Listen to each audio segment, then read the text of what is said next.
സത്യവിശ്വാസികളെ, അല്ലാഹു സുബ്ഹാനഹു വ തആല നമുക്ക് തൃപ്തിപ്പെട്ട് നൽകിയ ദീനാണ് ഇസ്ലാം. ആ ഇസ്ലാമിന്റെ സ്തംഭങ്ങളിൽ ഏറ്റവും പ്രധാനപ്പെട്ടതും മഹത്വമേറിയതും കഴിവുള്ളവരുടെ മേലെ നിർബന്ധവുമായിട്ടുള്ള കർമ്മമാണ് അൽ ഹജ്ജ്. ഇബ്നു ഉമർ റളിയല്ലാഹു അൻഹു ഉദ്ധരിക്കുന്ന ഹദീസിൽ നമുക്ക് കാണാൻ നബി സല്ലല്ലാഹു അലൈഹി വസല്ലം പറഞ്ഞു, ബുനിയൽ ഇസ്ലാമു അലാ ഖംസിൻ, ഇസ്ലാം നിർമ്മിക്കപ്പെട്ടിട്ടുള്ളത് അല്ലെങ്കിൽ നിലനിൽക്കുന്നത് 5 സ്തംഭങ്ങളുടെ മേലെയാണ്. ഷഹാദത്തി അല്ലാ ഇലാഹ ഇല്ലല്ലാഹ് വ അന്ന മുഹമ്മദൻ റസൂലുള്ളാഹ്, അതിൽ ഒന്നാമത്തേത് ലാ ഇലാഹ ഇല്ലല്ലാഹിലും മുഹമ്മദ് റസൂലുള്ളാഹിലുമുള്ള ഷഹാദത്താണ്. വ ഇഖാമിസ് സ്വലാ, പിന്നീടുള്ളത് നിസ്കാരമാണ്. വ ഈതാഇസ് സക്കാത്ത്, സക്കാത്ത് നൽകലാണ്. വൽ ഹജ്ജ്, ഹജ്ജ് നിർവഹിക്കലാണ്. വ സൗമി റമളാൻ, റമളാനിൽ നോമ്പ് നോൽക്കലുമാണ്. സഹോദരങ്ങളെ, നമ്മുടെ സഹോദരന്മാർ, നമ്മുടെ കുടുംബങ്ങളിൽ നിന്ന്, നമ്മുടെ മാതാപിതാക്കൾ, അങ്ങനെ നമുക്ക് പരിചയമുള്ള ധാരാളം ആളുകൾ, അതുപോലെ തന്നെ ലോകത്തിന്റെ കിഴക്കും പടിഞ്ഞാറും നിന്ന് വ്യത്യസ്ത ആളുകൾ ഹജ്ജ് കർമ്മം നിർവഹിക്കാൻ വേണ്ടി അല്ലാഹു സുബ്ഹാനഹു വ തആല അവനെ ഇബാദത്ത് ചെയ്യാൻ വേണ്ടി ജനങ്ങൾക്ക് തെരഞ്ഞെടുത്ത ആദ്യ ഭവനമായ കഅബയെ ലക്ഷ്യമാക്കിക്കൊണ്ട് ആ ഹറമിലേക്ക് എത്തിച്ചേരുന്ന സമയമാണിത്. ആ ഹജ്ജിന്റെ ആ വിളിയാളത്തിലേക്ക് എത്തിച്ചേരുന്നവർ അവർ അള്ളാഹുവിന്റെ അതിഥികളായിട്ട്, അള്ളാഹുവിന്റെ വഫ്ദുകളായിട്ടാണ് അവിടെ എത്തിച്ചേരുന്നത്. അള്ളാഹു സുബ്ഹാനഹു വ തആല കഅബയെ നിർമ്മിച്ചു കഴിഞ്ഞപ്പോൾ ഇബ്രാഹിം നബി അലൈഹിസ്സലാമിനോട് അള്ളാഹു പറഞ്ഞു, വഅദ്ദിം ഫിന്നാസ് ബിൽ ഹജ്ജ്, ഹജ്ജിന് വേണ്ടി നീ ജനങ്ങളെ വിളിക്കുക, ജനങ്ങളെ ക്ഷണിക്കുക. യഅതൂക റിജാലൻ വഅലാ ളാമിരിൻ യഅതീന മിൻ കുല്ലി ഫജ്ജിൻ അമീഖ്, എല്ലാവിധ മലമ്പാതകളിൽ നിന്നും മെലിഞ്ഞുണങ്ങിയ ഒട്ടകപ്പുറത്താണെങ്കിലും അവർ നിന്നിലേക്ക്, നിന്റെ ഈ വിളി കേട്ട് ഹജ്ജ് നിർവഹിക്കാൻ വേണ്ടി എത്തിച്ചേരും എന്ന് അല്ലാഹു തആല പറഞ്ഞു. ലോകാവസാനം വരെ ഹജ്ജ് നിർവഹിക്കാൻ അല്ലാഹു തൗഫീഖ് നൽകുന്ന എല്ലാ ആളുകളും ആ ഉത്തരത്തിന് മറുപടിയായിക്കൊണ്ട് ലബ്ബൈക അല്ലാഹുമ്മ ലബ്ബൈക ലബ്ബൈക ലാ ശരീക ലക ലബ്ബൈക ഇന്നൽ ഹംദ വന്നിഅമത ലക വൽ മുൽക് ലാ ശരീക ലക് എന്ന തൽബിയത്ത് മുഴക്കിക്കൊണ്ട്, അല്ലാഹ് നിന്റെ വിളിക്കുക ഞങ്ങൾ ഉത്തരം ചെയ്തു വന്നിരിക്കുകയാണ്, നിനക്കാണ് എല്ലാവിധ അധികാരവും, നിനക്കാണ് എല്ലാവിധ സ്തുതിയും, നിനക്കൊരു പങ്കുകാരനും തന്നെ ഇല്ല എന്ന് മുഴക്കിക്കൊണ്ട്, തൽബിയത്ത് മുഴക്കിക്കൊണ്ട് ആളുകൾ എത്തിച്ചേരുന്ന സമയമാണിത്. സഹോദരങ്ങളെ, ഹജ്ജിന്റെ പാഠശാലയിൽ, ഹജ്ജിന്റെ ചരിത്രത്തിൽ, ഹജ്ജ് എന്ന കർമ്മത്തിൽ ഹജ്ജ് നിർവഹിക്കാൻ പോകുന്ന ആളുകളും അതല്ലാതെ ഹജ്ജിനെ പ്രതീക്ഷിക്കുന്ന, ആഗ്രഹിക്കുന്ന നാം ഓരോരുത്തരും മനസ്സിലാക്കേണ്ട പ്രധാനപ്പെട്ട ചില കാര്യങ്ങളുണ്ട്. ഹജ്ജിന്റെ പാഠശാലയിൽ നിന്ന് പഠിക്കേണ്ട പ്രധാനപ്പെട്ട 3 പാഠങ്ങൾ. ഒന്നാമത്തേത്, അല്ലാഹു സുബ്ഹാനഹു വ തആലയുടെ കൽപ്പന നിർവഹിക്കുന്നിടത്ത് ആരെല്ലാം നമുക്കെതിരായാലും, ആരെല്ലാം നമ്മോടൊപ്പമില്ലെങ്കിലും അല്ലാഹു നമ്മെ പാഴാക്കില്ല എന്നതാണ്. രണ്ടാമത്തെ പാഠം, അല്ലാഹുവിന്റെ കൽപ്പനകൾ നിർവഹിക്കുന്നിടത്ത് ക്ഷമയോടുകൂടി അല്ലാഹുവിന് പ്രതിഫലം പ്രതീക്ഷിച്ച് നിന്നു കഴിഞ്ഞാൽ അതിന് മഹത്തായ സ്ഥാനവും പദവിയും അല്ലാഹു നൽകുമെന്നതാണ്. മൂന്നാമത്തെ പാഠം, മറ്റെന്തിനേക്കാളും, നമ്മുടെ ഇച്ഛയെക്കാളും, നമ്മുടെ താല്പര്യത്തിനേക്കാളും എല്ലാം അല്ലാഹു സുബ്ഹാനഹു വ തആലയോടുള്ള സ്നേഹത്തിനും അല്ലാഹുവിനുമാണ് നാം പ്രാധാന്യം നൽകേണ്ടത് എന്നാണ്. ഈ 3 പാഠങ്ങളും പഠിപ്പിച്ചിരുന്ന മഹത്തായ കർമ്മമാണ് ഹജ്ജ്. അതെ, ചരിത്രത്തിൽ ഈ 3 പാഠങ്ങളും തെളിയിച്ചു കൊടുത്ത ഒരു പിതാവിന്റെയും ഒരു മകന്റെയും ഒരു ഉമ്മയുടെയും ചരിത്രത്തിന്റെ ഓർമ്മപ്പെടുത്തലാണ് ഓരോ വർഷവും നിർവഹിക്കപ്പെടുന്ന ഹജ്ജ്. സഹോദരങ്ങളെ, അതിലൊന്നാമത്തേത്, അല്ലാഹുവിന്റെ കൽപ്പന നിർവഹിക്കുന്നിടത്ത് ആരെല്ലാം നമുക്ക് തടസ്സമായാലും, ആരെല്ലാം നമ്മെ ഒറ്റപ്പെടുത്തിയാലും അള്ളാഹു നമ്മെ പാഴാക്കില്ല. അതിന് ഏറ്റവും നല്ല മാതൃകയാണ് ഉമ്മു ഇസ്മായിൽ ഹാജർ അലൈഹിസ്സലാം. സ്വന്തം കുഞ്ഞിനെ, മുലകുടി പ്രായമുള്ള കുഞ്ഞിനെയും ഏൽപ്പിച്ചുകൊണ്ട് ആ ആൾതാമസമില്ലാത്ത, ഒരു ചെടി പോലും മുളച്ചിട്ടില്ലാത്ത, കായ്ക്കനികൾ ലഭിക്കാത്ത, വെള്ളത്തിന് സൗകര്യമില്ലാത്ത ആ താഴ്വരയിൽ മക്കയിൽ ഇബ്രാഹിം നബി അലൈഹിസ്സലാം തന്റെ കുഞ്ഞിനെയും കുഞ്ഞിന്റെ ഉമ്മയെയും അവിടെ നിർത്തിയിട്ട് പോകുമ്പോൾ ആ ഉമ്മ ഹാജർ ഇബ്രാഹിം നബി അലൈഹിസ്സലാമിന്റെ പിന്നിൽ വന്ന് ചോദിച്ചു. ഇബ്നു അബ്ബാസ് റളിയല്ലാഹു അൻഹു റിവായത്തിൽ സഹീഹ് ബുഖാരിയിൽ നമുക്ക് കാണാം, യാ ഇബ്രാഹിം, തിരിഞ്ഞു പോകുന്ന ഇബ്രാഹിം അലൈഹിസ്സലാമിനോട് ചോദിച്ചു, യാ ഇബ്രാഹിം, ഇബ്രാഹിം, ഐന തദ്ഹബു, നിങ്ങൾ എങ്ങോട്ടാണ് ഈ പോകുന്നത്, നിങ്ങൾ എങ്ങോട്ടാണ് ഈ പോകുന്നത്? വതതുറുക്നാ ബിഹാദൽ വാദി അല്ലദി ലൈസ ഫീഹി ഇൻതും വലാ ഷൈ, ഒരു മനുഷ്യനോ മറ്റൊന്നുമില്ലാത്ത ഈ താഴ്വരയിൽ ഞങ്ങളെ ഒറ്റക്കാക്കിക്കൊണ്ട് നിങ്ങൾ എങ്ങോട്ടാണ് ഈ പോകുന്നത് എന്ന് ചോദിച്ചുകൊണ്ടിരുന്നു. ഇബ്രാഹിം നബി അലൈഹിസ്സലാം തിരിഞ്ഞു നോക്കാതെ അവരിൽ നിന്ന് പോയിക്കൊണ്ടിരിക്കുമ്പോൾ പിന്നെയും വന്ന് ചോദിച്ചു.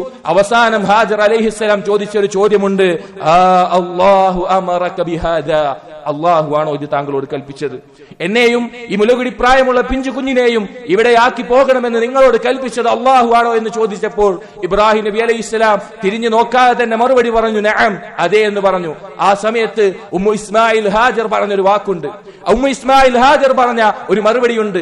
നമ്മുടെ ജീവിതത്തിൽ വ്യത്യസ്ത പരീക്ഷണങ്ങളിൽ അള്ളാഹുവിന്റെ കൽപ്പനകൾ നിർവഹിക്കുന്നിടത്ത് തടസ്സങ്ങൾ നേരിടുമ്പോൾ നാം നമ്മോട് തന്നെ പറയേണ്ട വാക്കാണത്. ഹാജർ അലൈഹിസ്സലാം പറഞ്ഞു, ഇദൻ ലാ യുദയ്യിഅന, അങ്ങനെയാണെങ്കിൽ, അള്ളാഹുവിന്റെ കൽപ്പനയാണെങ്കിൽ അള്ളാഹു ഞങ്ങളെ പാഴാക്കുകയില്ല. അള്ളാഹു ഞങ്ങളെ പാഴാക്കുകയില്ല. ഇത് പറഞ്ഞുകൊണ്ട് ആ സ്ത്രീ തിരിഞ്ഞു നടന്നു.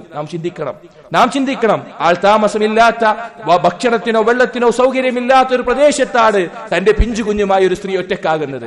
അവിടെ അള്ളാഹു ഞങ്ങളെ പാഴാക്കുകയില്ല എന്ന് പറയണമെങ്കിൽ അള്ളാഹുവിനുള്ള തവക്കുലും അള്ളാഹുവിനുള്ള ഹുസ്നുബ്ബന്നും നല്ല പ്രതീക്ഷയും നല്ല ചിന്തയും എത്രത്തോളം ഉണ്ടായിരിക്കണം. അതിനുശേഷം കുറഞ്ഞ ഭക്ഷണവും വെള്ളവുമാണ് അവർക്ക് അവിടെ ഉണ്ടായിരുന്നത്, അവർ കൊണ്ടുവന്നിരുന്നത്.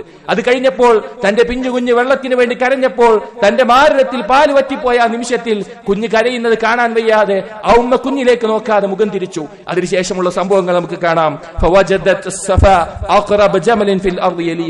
തന്റെ അടുത്തുള്ള ഉയർന്ന പ്രദേശമായിക്കൊണ്ട് സഫാ പർവ്വതത്തെ ആ ഉമ്മ ഇസ്മായിൽ കണ്ടു. അതിന്റെ മേലെ കയറിക്കൊണ്ട് അങ്ങോട്ട് നോക്കി, താഴ്വരയിലേക്ക് നോക്കി. ആരെങ്കിലും ഉണ്ടോ? ആരെയും കണ്ടില്ല. അവിടെ നിന്ന് ഇറങ്ങിക്കൊണ്ട് വളരെ കഷ്ടപ്പെട്ടുകൊണ്ട് ഓടി അടുത്ത ഉയർന്ന പ്രദേശമായ മർവയുടെ മുകളിലേക്ക് കയറി. അവിടെ നിന്നും നോക്കി, ആരെങ്കിലും ഉണ്ടോ? ആരെയും കണ്ടില്ല. അങ്ങനെ 7 തവണ അങ്ങോട്ടും ഇങ്ങോട്ടും ഓടിക്കൊണ്ട് മർവയുടെ സ്ഥലത്തെത്തി. റസൂലുള്ളാഹി സ്വല്ലല്ലാഹു അലൈഹി വസല്ലം ഇത് പറഞ്ഞു കൊടുക്കുമ്പോൾ പറഞ്ഞു, ഫദാലിക സഅയുൻ നാസി ബൈനഹുമാ. ഹജ്ജിന്റെയും ഉംറയുടെയും കർമ്മത്തിൽ പ്രധാനപ്പെട്ട കർമ്മമായി കൊണ്ട് സഫയുടെയും മർവയുടെയും ഇടയിൽ ലക്ഷക്കണക്കിന് ആളുകൾ രാവും പകലുമില്ലാതെ ഇന്ന് സഅയ് നിർവഹിച്ചുകൊണ്ടിരിക്കുന്നത് ഈ ഹാജർ അന്ന് ചെയ്ത കാര്യമാണ്. അങ്ങനെ മർവയുടെ മുകളിൽ 7ാമത്തെ തവണ എത്തിയപ്പോൾ ശബ്ദം കേട്ടു, സഹായം ലഭിക്കുന്നു നോക്കി. അങ്ങനെ തിരിഞ്ഞു നോക്കിയപ്പോൾ ഇന്ന് സംസം ഒഴുകുന്ന സ്ഥാനത്ത് ഒരു മലക്ക് ആ മലക്കിന്റെ ചിറക് കൊണ്ട് അല്ലെങ്കിൽ കാല് കൊണ്ട് ചവിട്ടി സംസം ഒഴുകുന്നത് കണ്ടു. ഇന്നും പറ്റാതെ നിലനിൽക്കുന്ന സംസം. അതിനുശേഷം ആ വെള്ളം കുടിച്ച് തന്റെ കുഞ്ഞിന് വെള്ളം കൊടുത്ത് ഇരിക്കുന്ന സന്ദർഭത്തിൽ ആ മലക്ക് ആ സ്ത്രീയോട്, ഹാജർ അലൈഹിസ്സലാമിനോട് പറഞ്ഞ വാക്കുണ്ട്. ആ മലക്ക് ആ സമയത്ത് പറഞ്ഞു, ലാ തഖാഫു അദ്ദൈഅ. നിങ്ങൾ പാഴായി പോകുമെന്ന് നിങ്ങൾ പേടിക്കേണ്ട, നിങ്ങൾ നഷ്ടക്കാരായി പോകുമെന്ന് നിങ്ങൾ പേടിക്കേണ്ട.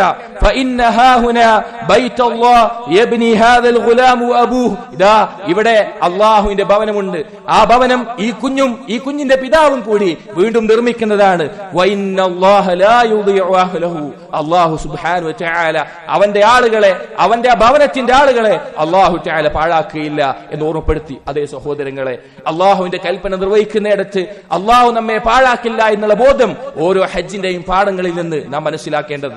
രണ്ടാമത്തെ കാര്യം, അള്ളാഹുവിന്റെ കൽപ്പന നിർവഹിക്കുന്നിടത്ത് ക്ഷമിച്ചുകൊണ്ട് അള്ളാഹുവിന് പ്രതിഫലം പ്രതീക്ഷിച്ചുകൊണ്ട് നിൽക്കാൻ നമുക്ക് സാധിക്കണം. അതിന് മാതൃകയാണ് അവരുടെ മകനായ ഇസ്മായിൽ അലൈഹിസ്സലാം. തന്റെ കൗമാര പ്രായത്തിലെത്തിയ ഇസ്മായിൽ അലൈഹിസ്സലാമിനോട് ഉപ്പയായ ഇബ്രാഹിം നബി അലൈഹിസ്സലാം എന്ന് പറയുന്നത് അള്ളാഹു തആല ഖുർആനിൽ നമുക്ക് അറിയിച്ചു തന്നു. ഫലമ്മാ ബലഗ മഅഹു السعي قال يا بني إني أرى في المنام أني أذبحك.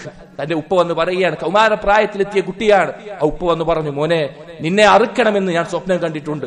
നബിമാരുടെ സ്വപ്നം വഹ്യാണ്, അഥവാ അള്ളാഹു എന്നോട് കൽപ്പിച്ചിട്ടുണ്ട് നിന്നെ അറുക്കണമെന്ന്. ഫൻദുർ മാദാ തറാ, നിനക്ക് എന്താണ് പറയാനുള്ളത്? അള്ളാഹുവിന്റെ കൽപ്പനയാണ്, നിനക്ക് എന്താണ് പറയാനുള്ളത് എന്ന് പറഞ്ഞു. ആ മകൻ അള്ളാഹുവിന് അനുസരണയുള്ള വാഗ്ദാനങ്ങൾ പൂർത്തീകരിക്കുന്ന സ്വാദിഖൽ വഅദ് എന്ന് അള്ളാഹു തആല വാക്ക് പറഞ്ഞിട്ടുള്ള ഇസ്മായിൽ നബി അലൈഹിസ്സലാം അള്ളാഹുവിന് അനുസരണമായിക്കൊണ്ടും തന്റെ ഉപ്പാക്ക് പുണ്യം ചെയ്യുന്നവനായിക്കൊണ്ടും പറഞ്ഞ മറുപടി അള്ളാഹു തആല പറഞ്ഞു, ഖാല യാ അബതി, എന്റെ ഉപ്പ, എന്റെ പൊന്നുപ്പ, ഇഫ്അൽ മാ തുഅ്മർ. അള്ളാഹു എന്താണോ നിങ്ങളോട് കൽപ്പിച്ചിട്ടുള്ളത് അത് നിങ്ങൾ പ്രവർത്തിക്കുക. അള്ളാഹുവിന്റെ കൽപ്പനയാണോ അത് നിങ്ങൾ പ്രവർത്തിക്കുക.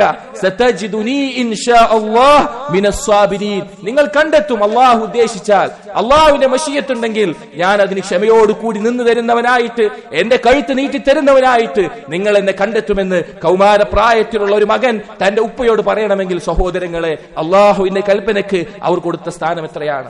അള്ളാഹുവിന്റെ കൽപ്പനകൾ പൂർത്തീകരിക്കുന്നിടത്ത് അവർ കാണിച്ച ക്ഷമയും അവർക്കുണ്ടായിരുന്ന പ്രതിഫലേച്ഛയും എത്രയാണ് നാം മനസ്സിലാക്കേണ്ട രണ്ടാമത്തെ കാര്യം. മൂന്നാമത്തെ പാഠം, സഹോദരങ്ങളെ, നമ്മുടെ ഏതൊരു ഇഷ്ടത്തിനേക്കാളും, നമ്മുടെ ഏതൊരു ഇച്ഛയേക്കാളും, നമ്മുടെ ഏതൊരു താല്പര്യത്തെക്കാളും അള്ളാഹുവിന്റെ കൽപ്പനകൾക്കും അള്ളാഹുവിനോടുള്ള ഇഷ്ടത്തിനുമാണ് നാം ഏറ്റവും പ്രാധാന്യം നൽകേണ്ടത്. നോക്കൂ നിങ്ങൾ, ഇബ്രാഹിം നബി അലൈഹിസ്സലാം തന്റെ പ്രായാധിക്യത്തിൽ വൃദ്ധനായിരിക്കെ മക്കളുണ്ടാകണമെന്ന ആഗ്രഹത്തിൽ അള്ളാഹുവിനോട് ദുആ ചെയ്ത് അള്ളാഹു നൽകിയ ആദ്യ മകനായ ഇസ്മായിൽ നബി അലൈഹിസ്സലാം തന്റെ പിതാവിന് ഒരു മകൻ ഏറ്റവും ഉപകാരമുള്ളവനായി തീരുന്ന, സഹായമായി തീരുന്ന ആ കൗമാര പ്രായത്തിലേക്ക് എത്തിയ തന്റെ മകൻ, തന്റെ കൺകുളിർമയായിട്ടുള്ള, തന്റെ കൗതുകമായിട്ടുള്ള ആ മകനെ അറുക്കാൻ വേണ്ടി അല്ലാഹു സുബ്ഹാനഹു വ തആല പറഞ്ഞപ്പോൾ ആ കൽപ്പന പൂർത്തീകരിക്കാൻ വേണ്ടി ആ ഉപ്പ തയ്യാറായി. തനിക്ക് മകനോടുള്ള ഇഷ്ടത്തിനേക്കാൾ, തനിക്ക് വാർദ്ധക്യത്തിൽ ലഭിച്ച തന്റെ മകനേക്കാൾ, ആ മകനോടുള്ള ഇഷ്ടത്തെക്കാൾ അള്ളാഹുവിന്റെ കൽപ്പനയാണ് ഞാൻ പൂർത്തീകരിക്കേണ്ടത്, എന്റെ ഇച്ഛയേക്കാൾ അള്ളാഹുവിന്റെ ഇഷ്ടമാണ് എനിക്ക് വലുത് എന്ന് ഇബ്രാഹിം നബി അലൈഹിസ്സലാം തെളിയിച്ചു. അല്ലാഹു തആല പറയുകയാണ്, ഫലമ്മാ അസ്ലമാ, ആ ഉപ്പയും മകനും അള്ളാഹുവിന്റെ കൽപ്പനയ്ക്ക് കീഴൊതുങ്ങിക്കൊണ്ട്, വതല്ലഹു ലിൽ ജബീൻ, ആ മകന്റെ നെറ്റി തിരിച്ചുകൊണ്ട്, പാറയിലേക്ക് തിരിച്ചുകൊണ്ട് ഇബ്രാഹിം നബി അലൈഹിസ്സലാം വെച്ചു. കാരണം അറുക്കുന്ന സമയത്ത് തന്റെ മകന്റെ മുഖം കാണുമോ എന്ന് പേടിച്ചുകൊണ്ട്, അതിൽ ദുഃഖം വരുമോ എന്ന് പേടിച്ചുകൊണ്ട് നെറ്റി തിരിച്ചുകൊണ്ട് വെച്ചു. എന്നിട്ട് ആ മകനെ അറുക്കാൻ വേണ്ടി തയ്യാറായപ്പോൾ അല്ലാഹു സുബ്ഹാനഹു വ തആല കൽപ്പന പൂർത്തീകരിക്കുന്ന ആ പരീക്ഷണത്തിൽ വിജയം തെളിയിച്ച ഇബ്രാഹിം നബി അലൈഹിസ്സലാമിനെ വിളിച്ചു. വനാദൈനാഹു അയ്യാ ഇബ്രാഹിം, അല്ലാഹു പറയാണ്, നാം ഇബ്രാഹിമിനെ വിളിച്ചു, ഇബ്രാഹിം ഖദ് സദ്ദഖത റുയ, ഞാൻ നിന്നോട് കൽപ്പിച്ച കൽപ്പനയുണ്ടല്ലോ, സ്വപ്നത്തിൽ ഞാൻ നിനക്കറിയിച്ച കൽപ്പനയുണ്ടല്ലോ, നീ അതാ അത് തെളിയിച്ചിരിക്കുന്നു, അത് പൂർത്തീകരിച്ചിരിക്കുന്നു. ഇന്നാ കദാലിക നജ്സിൽ മുഹ്സിനീൻ, അങ്ങനെയാണ് നാം ഇഹ്സാൻ ചെയ്യുന്നവർക്ക് പ്രതിഫലം കൊടുക്കുക. അല്ലാഹു സുബ്ഹാനഹു വ തആല നൽകുന്ന ശക്തമായ പരീക്ഷണങ്ങളിൽ അതിൽ തെളിയിച്ചു കൊടുക്കുമ്പോഴാണ് ദീനിന്റെ ഉന്നതമായ ഇഹ്സാനിന്റെ പദവിയിലേക്ക് ആളുകൾ എത്തിച്ചേരുക. എന്നിട്ട് പറഞ്ഞു, ഇന്ന ഹാദാ ലഹുവൽ ബലാഉൽ മുബീൻ, അതെ, ഇത് വ്യക്തമായ ഒരു പരീക്ഷണമാണ്, ഇത് വ്യക്തമായ ഒരു പരീക്ഷണം തന്നെയായിരുന്നു. ഇബ്രാഹിം, താങ്കൾ അതിൽ വിജയിച്ചു. അതെ, അള്ളാഹുവിന്റെ ഖലീലാണെന്ന് ഇബ്രാഹിം നബി അലൈഹിസ്സലാം ജീവിതത്തിലുടനീളം തെളിയിച്ചു. സഹോദരങ്ങളെ, ഈ 3 പാഠങ്ങൾ ഹജ്ജിന്റെ കർമ്മങ്ങളിൽ തെളിഞ്ഞു നിൽക്കുന്ന നമുക്ക് കാണാൻ സാധിക്കും. ഈ 3 പാഠങ്ങൾ ഹജ്ജിന്റെ കർമ്മങ്ങളിൽ തെളിഞ്ഞു നിൽക്കുന്നു. അതാ ആളുകൾ സഫയുടെയും മർവയുടെയും ഇടയിൽ സഅയ് നടത്തുമ്പോൾ ഹാജർ അലൈഹിസ്സലാം അന്ന് അനുഭവിച്ച ആ അവസ്ഥയെക്കുറിച്ച് നമുക്ക് ചിന്തിക്കാവുന്നതാണ്. അതുപോലെ തന്നെ അറവ് നടത്തുമ്പോൾ ഇബ്രാഹിം നബി അലൈഹിസ്സലാമിന്റെയും ഇസ്മായിൽ നബി അലൈഹിസ്സലാമിന്റെയും ചരിത്രങ്ങൾ നമ്മുടെ ഹൃദയത്തിൽ തട്ടേണ്ടതാണ്. നമ്മുടെ ജീവിതത്തിൽ നാം പരിശോധിക്കുക. അള്ളാഹുവിന്റെ യഥാർത്ഥ രൂപത്തിൽ ബരമേൽപ്പിക്കാൻ, അള്ളാഹുവിന്റെ കൽപ്പനകളിൽ ക്ഷമയവലംബിക്കാൻ, മറ്റെന്തിനേക്കാളും അള്ളാഹുവിന് പ്രാധാന്യം കൊടുക്കാൻ നമുക്ക് സാധിക്കുന്നുണ്ടോ ഇല്ലയോ എന്ന് നാം ചിന്തിക്കുക.